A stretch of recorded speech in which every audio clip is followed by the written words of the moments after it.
What are some of your first date horror stories? During uni, this guy from nearby uni asked me out on a date. We met via dating app.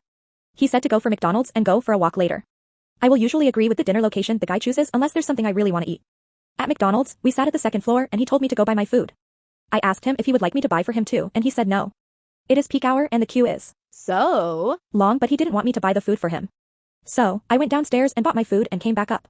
When I sat down, he said he will go and get his food now.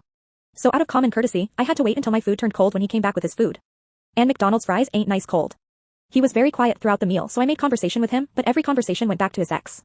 He said that when he and his ex eats together, they are both quiet, and he has learned to enjoy the silence. It proceeded to when he and his ex dates, watches movies, walks, have sex, all is in silence, so he has learned to enjoy the silence. Since he wanted to talk about his ex and how perfect she is, I also decided to talk about my ex halfway through the conversation. He said that he thinks I have a mental problem and offers to bring me to see a psychiatrist together. I was like, huh? I said no, I don't think I have a mental problem. He insisted that I have a mental problem and wants to accompany me to see a psychiatrist to get some help. This conversation was out of the blue and I was really surprised. I told him nicely to stop it and he wouldn't stop, so I stood up and told him off and walked off. The whole McDonald's level 2 was in silence when I left. He chased me to the MRT station and said, "Hey, name, shall we go home together?" I was like, "No, thanks," and left. Fast forward a few months, he will call me randomly using new numbers and will switch to video call and flash me.